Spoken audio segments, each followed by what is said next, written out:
Neumología Peruana, Centro de Enfermedades Respiratorias. Vamos a continuar con la siguiente ponencia ya que estamos con el límite de tiempo. Creo que ya tenemos al siguiente expositor, al licenciado Saúl Sánchez, para que pueda continuar. Licenciado, ¿me escucha? ¿Me escuchas? Sí, a ver, ahora ¿Ahora? sí, Ahora sí, sí. ahora sí, lo podemos escuchar muy bien. Bien, le voy a hacer una breve presentación para que pueda iniciar con su ponencia. ¿Ok, licenciado?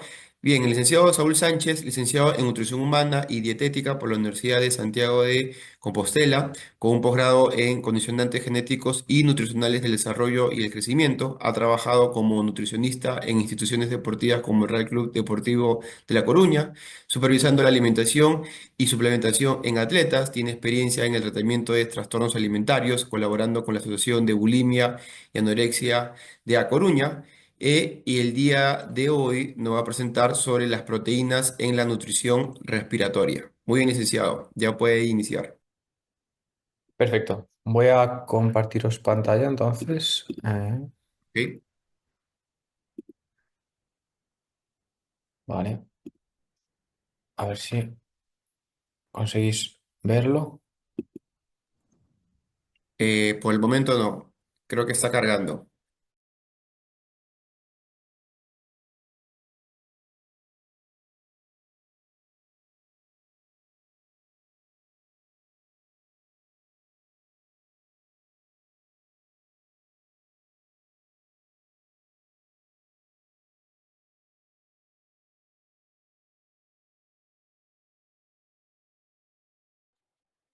Al parecer, el licenciado está teniendo algunos problemas. Vamos a esperar unos segundos, por favor. A ver, licenciado, creo que está con micrófono desactivado.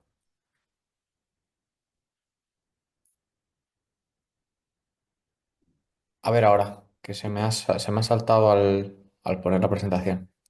Ok, a ver. Ahora sí me veis, ¿verdad? Ahora sí está moviendo su presentación. Si lo puede Perfecto. colocar en modo presentación, sí, para que se pueda ver Vale. completo. ¿No lo estáis viendo completo? No, está la primera, la carátula, y obviamente al lado izquierdo la barra con todos los slides. Vale, ¿y ahora? Ahora sí, ¿verdad? Ahora sí, listo, Ahora está licenciado. perfecto. Gracias. Perfecto. Vamos allá. Bueno, vengo entonces a hablaros de proteínas en la nutrición respiratoria. Vamos a ver un poco cuál es la importancia, cuáles son los requerimientos, un poco también lo que se ha dilucidado un poco por encima en la presentación anterior y sobre todo, pues cómo repartir estas proteínas a lo largo del día, que también es una cuestión interesante a tener en cuenta en estos pacientes. Entonces, primero me gustaría destacar las funciones de las proteínas en el paciente respiratorio. Igual que en muchas otras situaciones, al final son elementos clave en la reparación del tejido muscular y de todos los tejidos, pero el tejido muscular también, y aquí es especialmente importante porque muchas veces el catabolismo está aumentado y este tipo de paciente sufre la denominada caquexia, muchas veces en situaciones de EPOC o bueno, en situaciones en las que el gasto energético sobrepasa la ingesta, bueno, por ese aumento del estrés, por ese aumento de situaciones concretas. Y es algo que hay que evitar, porque la caquexia en cualquier circunstancia se suele relacionar con peor pronóstico, sobre todo a medida que baja el nivel de masa muscular, lo que es la inflamación y el control de la misma se vuelve un auténtico desbarajuste y esto pues provoca mayores exacerbaciones de la patología, mayor tasa de hospitalización, de complicaciones y demás. Entonces, uno de los targets clave va a ser este mantenimiento de la masa muscular y para ello asegurar el buen balance proteico es fundamental. De la misma manera, los tejidos afectados también van a requerir de proteína para su reparación, para su desarrollo, para volver a un estado funcional y en este caso, pues también vamos a necesitar un aporte extra con este objetivo, ¿no? Por otra parte, la proteína, como bien sabéis, se descompone en aminoácidos, de los cuales hay 9 que son esenciales y que es bueno asegurar. Entre ellos destacaríamos, entre los aminoácidos constituyentes, destacaríamos metionina y cisteína, por ser componentes importantes y constituyentes del glutatión, que es uno de los compuestos más antioxidantes que tenemos.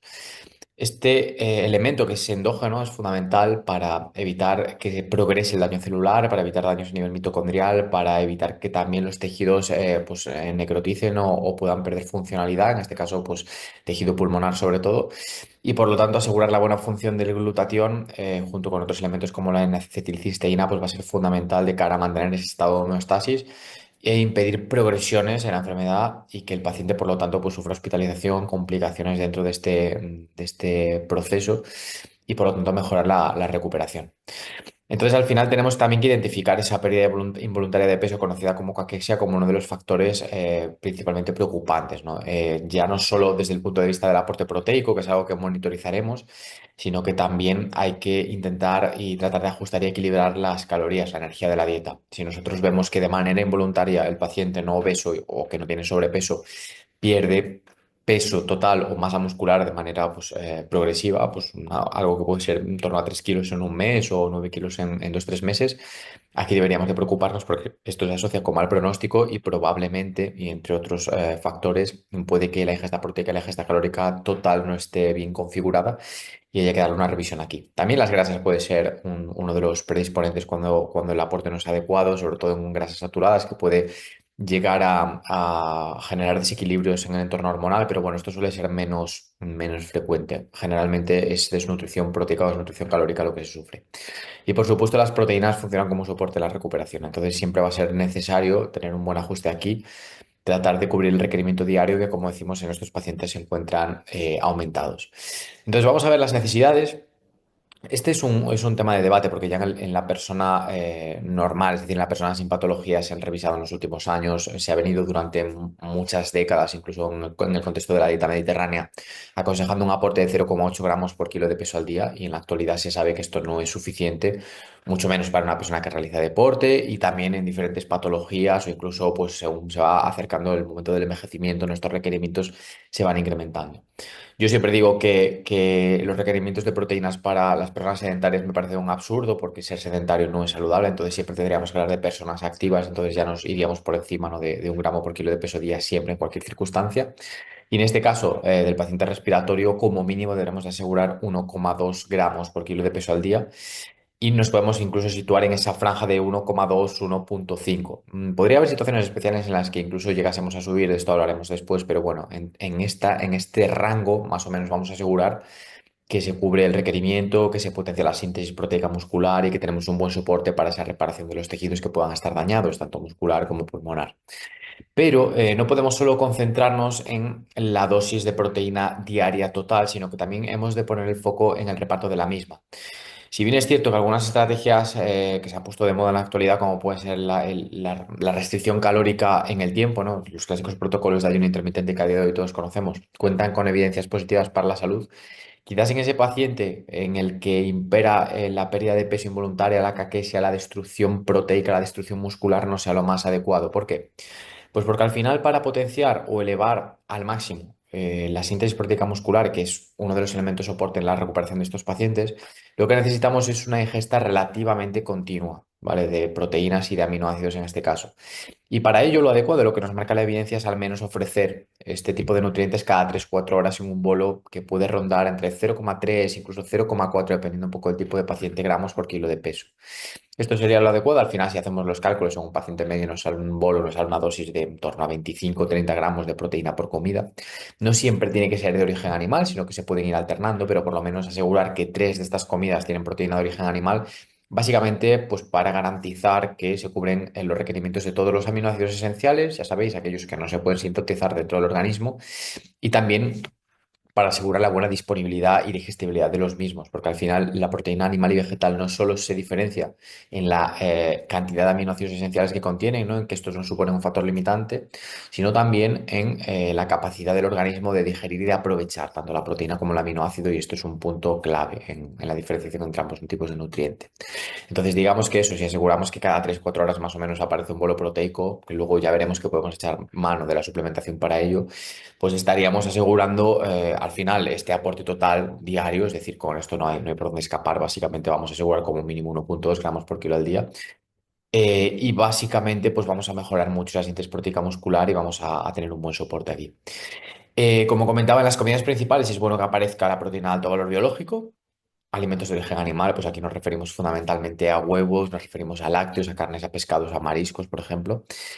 Y de esta manera garantizamos que elementos constituyentes clave como los aminoácidos esenciales están totalmente cubiertos. Y luego, en las comidas que son menores, tipo refrigerio, como puede ser una media mañana, como puede ser una merienda, como puede ser un último refrigerio antes de dormir, en el caso de que el paciente lo necesite, pues aquí sí que podríamos ir alternando o darle un mayor peso a la proteína de origen vegetal con alimentos incluso como preparados a partir de legumbres, derivados de la soja y demás que, si bien es cierto que no tienen una calidad tan elevada, nos sirven perfectamente para acabar de cubrir estos requerimientos y también, por supuesto, aportan aminoácidos de calidad y son alimentos muy a tener en cuenta. De algo que es importante hablar, porque muchas veces nos centramos en aminoácidos esenciales como tal, o hacemos una referencia a los BCAAs, ¿no? A los de cadena ramificada, que también son importantes, por supuesto, para maximizar entornos anabólicos, entornos de recuperación. Pero tenemos uno de los aminoácidos que es especialmente importante en la construcción muscular, en la construcción y reparación de tejidos en general, ¿vale? Tejidos de órganos, de la piel, de los músculos en general.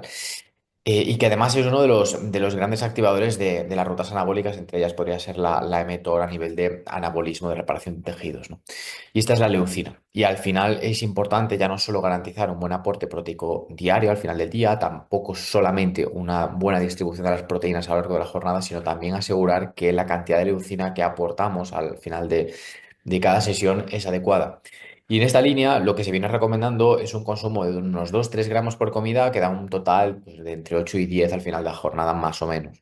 Con esto vamos a asegurar que tenemos los requerimientos suficientes para activar estas vías anabólicas, que además muchas veces no solo están activadas por la leucina, sino también por la glucosa, es decir, son muy dependientes de la insulina.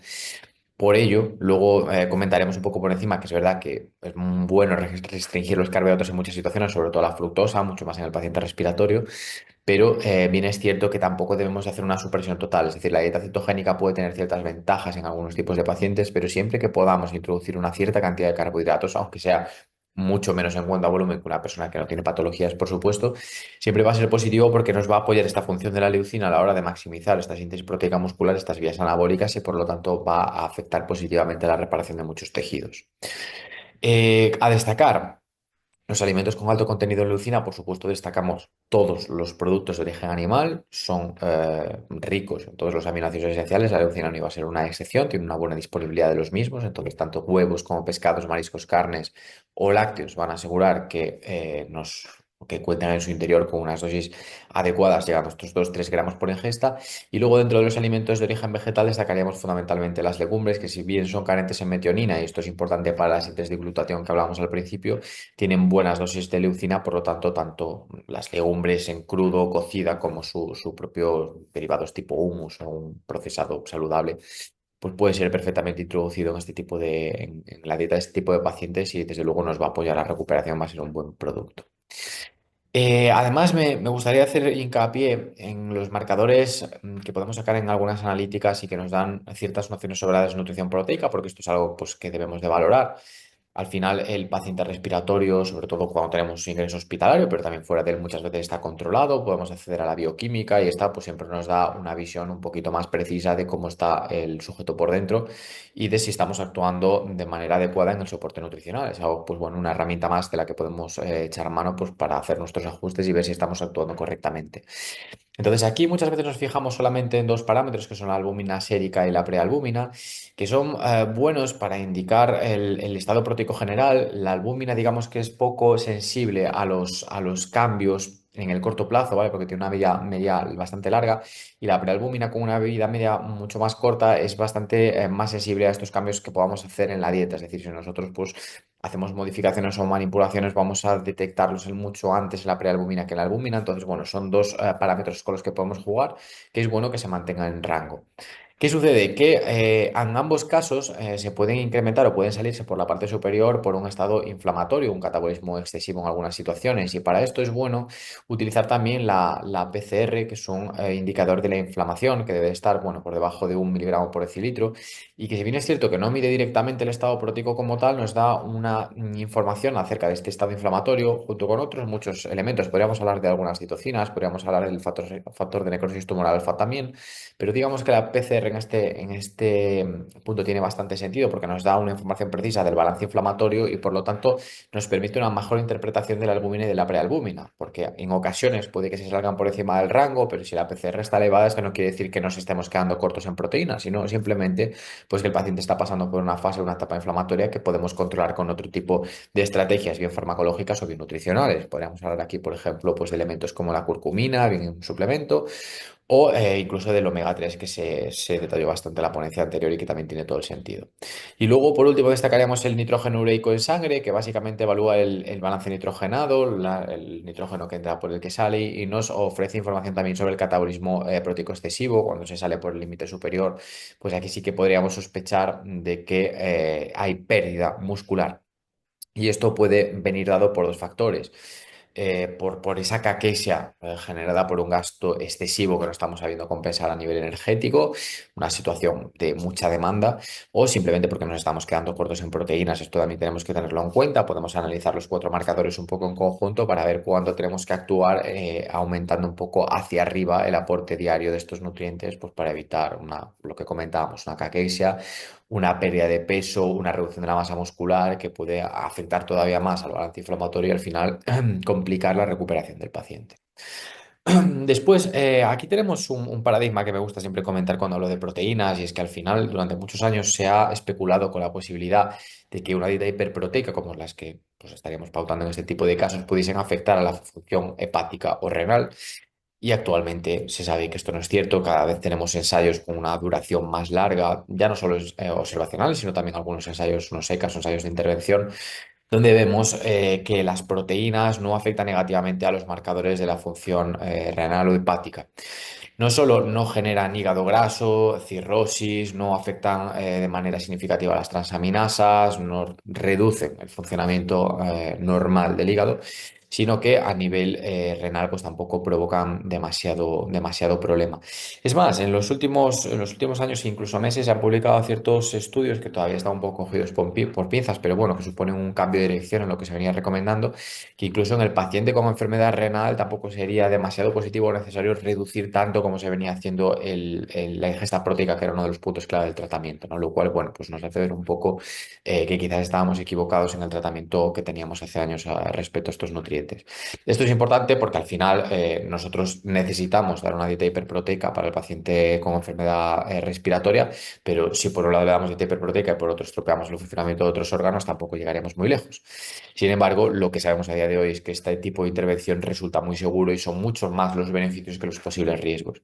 Como dato podemos destacar que sí que es verdad que cuando nosotros administramos proteína, pues por encima de los rangos que se venía haciendo, nos adentramos en este contexto de la dieta hiperproteica, por así decirlo, puede existir un incremento, puede existir, perdón, una variación de las tasas de filtrado glomerular, que muchas veces se miden a través de la excreción de la creatinina también, y que esta se puede alterar a través de las dietas hiperproteicas o de la propia suplementación con creatina, que cuando hacemos ejercicio, incluso en pacientes con enfermedad respiratoria, pues puede tener cierto sentido, ¿no? Lo cierto es que la creatinina tampoco es el mejor indicador en situación de dieta hiperproteica o en situación de suplementación con creatina para medir esta función de los riñones y que en este caso sería más adecuado evaluarla a partir de las fórmulas que se realizan después de la medición con cistatina C, ¿no? Que es un parámetro quizás no tan frecuentemente empleado pues, para este tipo de cuestiones, pero que nos da una medición mucho más precisa de cómo es la función renal y que de hecho existen bastantes comprobaciones a nivel de evidencia científica que incluso suplementación con creatina, la creatinina sérica e incluso en orina se eleva y sin embargo la cistatina se mantiene en rangos normales y cuando nosotros comparamos el filtrado glomerular que nos da la prueba con la creatinina y la prueba con la cistatina, vemos como la creatinina sale de rango y sin embargo la cistatina C pues nos da unos valores normales y de hecho en estados de intervención, en estudios de intervención pues se ve que esto no genera problemática a medio y largo plazo, que es lo que se está comprobando a día de hoy. Entonces, nos introducimos en la suplementación con proteínas porque, claro, muchas veces el paciente con patología respiratoria puede experimentar anorexia, entendamos como tal una reducción del apetito, ¿no? Al final, pues en situaciones tanto de hospitalización, como no, pues está sometido a una situación de estrés, muchas veces de incertidumbre también, probablemente a nivel psicológico pues no se encuentre en su mejor momento, tampoco de funcionalidad. Esto puede provocar incluso que el apetito se reduzca, para que aparezca una sensación de saciedad constante, incluso un cambio en la preferencia por ciertos alimentos o en el gusto. Pues, existen tipos de pacientes que empiezan a detectar en exceso el sabor metálico de la carne y que esto les empieza a asquear, les empieza a generar pues algunas náuseas o problemática y por lo tanto no aceptan bien los alimentos de origen animal. Entonces al final en este tipo de cuestiones, en este tipo de casos podemos actuar siempre a través de la suplementación con proteínas, que no deja de ser pues una manera de garantizar este soporte nutricional de una forma muy simple, que se puede transportar a cualquier lado y que, bueno, supone una ayuda en muchos casos.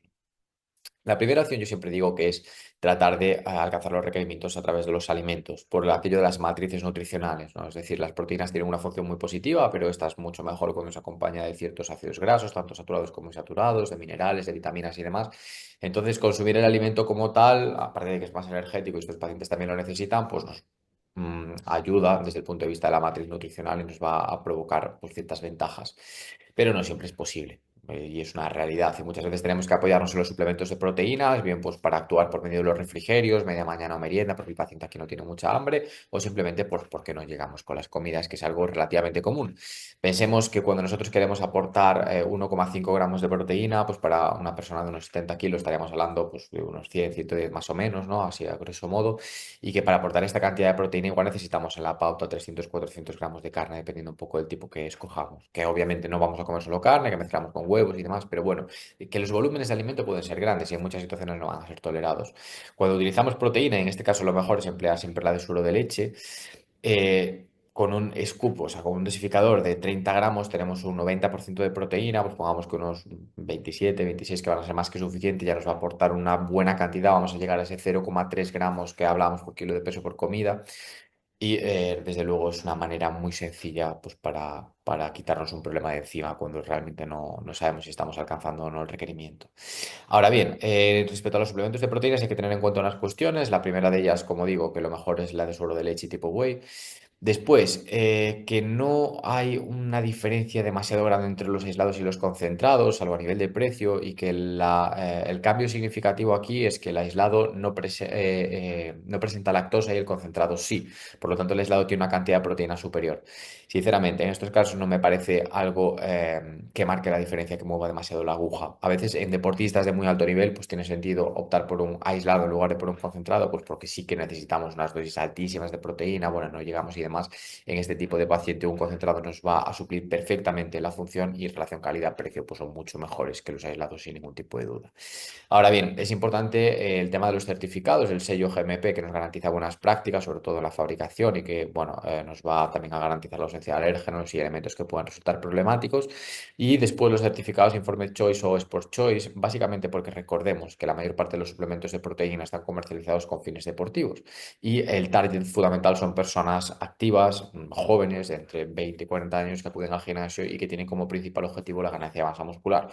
Entonces, no es el primer caso de suplemento que viene contaminado con esteroides anabólicos o con cualquier otro tipo de compuesto prohibido para potenciar su función. Obviamente, esto potencia el resultado a nivel de ganancia de masa muscular, tiene muchos efectos secundarios añadidos y muchos riesgos y mucho más para un paciente con enfermedad crónica como puede ser el tipo respiratorio. Entonces, en estos casos me parece fundamental garantizar la presencia de uno de estos certificados que al final nos está asegurando a través de una serie de organismos independientes que no tienen ninguna sustancia dopante, ningún contaminante que pudiese poner en riesgo la salud de la persona que lo consume, ¿no? Me parece algo que sí que es determinante. Me gustaría hacer un hincapié en lo que dice la evidencia reciente acerca del consumo de proteínas en personas con enfermedad pulmonar obstructiva crónica de leve a moderada y que nos comentan que las dietas elevadas en proteína presentan una tasa de hospitalización mucho menor. Es decir, las personas que consumen proteína en la parte baja del rango cuentan con una hospitalización del 18% versus 10,5% en las personas que tienen unas dosis más cercanas a los que comentamos, es decir, por encima de 1,2 gramos por kilo de peso al día. Tenemos varios ensayos, obviamente muchos de ellos son de carácter observacional, luego tenemos otros de intervención en los que se muestran pues, la administración de dietas hiperproteicas a pacientes con este tipo de patologías y lo que se ve, aparte de que la hospitalización baja, es que pierden menos masa muscular y por lo tanto pues, su calidad de vida y esperanza de recuperación mejora muchísimo. Ahora bien, podríamos pensar, porque hemos comentado, bueno, pues todos los beneficios de las proteínas, que cuanto más proteína introducimos en la dieta, pues que mejor, ¿no? Porque al final, si lo que queremos es mejorar el soporte de la recuperación, si lo que queremos es aumentar la reparación de los tejidos, pues ¿por qué damos 1,2 o 1,5 gramos en lugar de dar 3,5? ¿No? Podríamos pensar que la relación es dosis respuesta, y esto no es así tanto a nivel dentro del contexto deportivo como en personas que se están recuperando, personas que necesitan reparación de tejidos por cualquier motivo, lo que se está viendo es que a partir de 2 gramos por kilo al día no se experimenta un incremento de la síntesis proteica muscular, que al final es el elemento que nos marca si realmente estamos generando mayor beneficio o no. Solamente en personas, pues eso, muy deportistas que entrenan 2 o 3 veces al día tendría sentido superar estas dosis o incluso personas que utilizan esteroides anabolizantes, que no es desde luego el caso.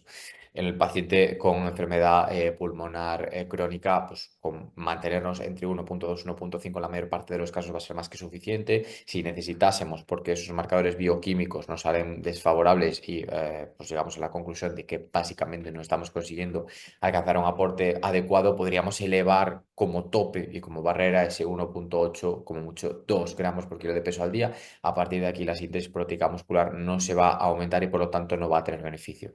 Ahora bien, sí que es verdad que existe una excepción donde incrementar todavía más el aporte de proteínas podría tener un efecto positivo añadido y es el caso de las personas que además de esta patología tienen sobrepeso o obesidad.